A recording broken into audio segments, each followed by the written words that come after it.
होतो आजारी, तर आज सकाळ सकाळी उठल्या उठल्या घेतलेल्या आहेत पाण्याच्या टाक्या साफ कराय, कारण अचानक पाऊस चालू झाला त्यामुळे पाणी येतंय गढूळ आणि सगळी माती आहेत टाकीमध्ये मिक्स झालेले आहे, त्यामुळे म्हणलं टाक्या साफ करून घेऊ. आणि आज येणार होती पाहुणे, त्यामुळे सकाळी लवकरच स्वयंपाकाला सुरुवात केलेली आहे. पाहुणे कोण येणार आहेत तुम्हाला व्हिडिओ मध्ये पुढे सांगते. आज होता मटणाचा बेत, त्यासाठी आता मला करायचे कांद्याची प्युरी. त्यामुळे मसाला सगळा आहे, कांदा, अद्रक, टोमॅटो सगळं भाजून घेतलं, प्युरी तयार करून घेतली. चिकन आणलेलं, मटण आणलेलं ते धुवून घेतलं. त्यानंतर चिकनची ग्रेव्ही आहे ती तयार करून घेते. बाजूच्या शेगडीवरती तुम्हाला कुकर ठेवलेला दिसत असेल, त्यामध्ये मटण शिजायला टाकलेलं आहे, कारण मुलांना आज पाहिजे होतं मटणाचं सूप, त्यामुळे मटण शिजायला टाकलेलं आहे. 4-5 शिट्या झाल्या की लगेच मी सूप आहे ते मटणाचं तयार करून घेते. इथं मटण आहे ते थोडंसं तेलामध्ये फ्राय करून घेतलं. आता कुकरला लावलेलं जे मटण होतं ना, त्याचं पाणी बघा हेच ओतणार आहे याच्यामध्ये, म्हणजे चव लागते सूपला चांगली.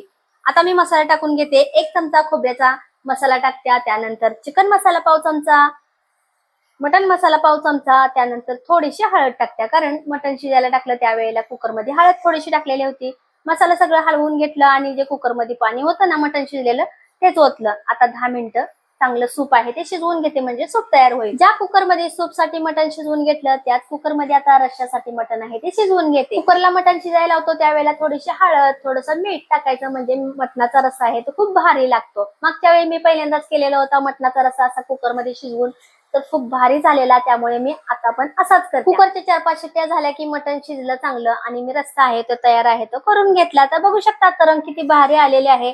आता मटणाचा रस्सा आहे ते मीडियम गॅसवरती 20 मिनिटं शिजून देते, म्हणजे रस्सा छान असा तयार होईल. तोपर्यंत टेरेस वरून आफू मला आवाज देत होते की वरती आपण टेरेस वरती टाक्या आहेत त्या पाण्याच्या धुवून घेऊ, कारण आता गढूळ पाणी येते, पाऊस चालू झालेला आहे, त्यामुळे खूप अशी रेती साठलेली होती टाकीमध्ये, ती साफ करून घेऊ.